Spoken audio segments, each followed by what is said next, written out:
તો રાજ્યની 3 અગ્રણી યુનિવર્સિટીઓના સંશોધકોએ સાથે મળીને એક નવતર સંશોધન કર્યું છે જે પીવાના શુદ્ધ પાણીની સમસ્યાને હલ કરી શકે છે.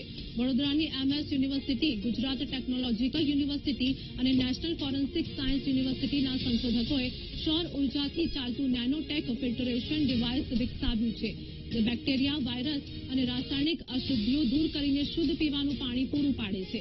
આ પોર્ટેબલ ડિવાઇસ ખાસ કરીને એવા વિસ્તારો માટે આશીર્વાદરૂપ સાબિત થઈ શકે છે જ્યાં વીજળીની સુવિધા ઉપલબ્ધ નથી. આ ઉપરાંત સૈનિકો જ્યારે દૂરના વિસ્તારોમાં 2-3 દિવસના કેમ્પ માટે જાય છે ત્યાં આ ડિવાઇસ ખૂબ જ ઉપયોગી નીવડી શકે છે. આ ડિવાઇસને ખાસ પોલિમેરિક કેસથી આવરી લેવામાં આવ્યું છે જે તેને ટકાઉ અને સરળતાથી લઈ જઈ શકાય તેમ બનાવાય છે.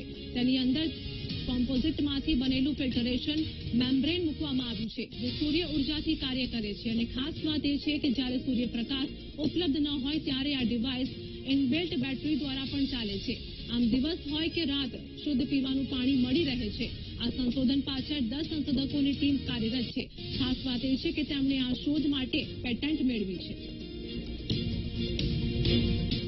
स्कूलों पे भी लगा सकते हैं, इवन आप कैंपिंग करने जा रहे हैं या इवन रिमोट एरिया में जहाँ पर के हमारे फौजी हैं, सपोज उनको 2-2, 3-3 दिन के लिए ऐसे जाना पड़ता है, वहाँ भी इस डिवाइस को वो लोग यूज कर सकते हैं. छोटा सा पोर्टेबल डिवाइस बनाया है जो पॉलीमेरिक केस से कवर्ड होगा, जिसमें एक बेसिक यूनिट होगा हमारा फिल्ट्रेशन यूनिट, जिसमें पॉलीमेरिक मेम्ब्रेन जो है नैनो कंपोजिट्स की वो हमने डाली हुई है. That will work as a filtration device, but that filtration device can be work based upon that solar power.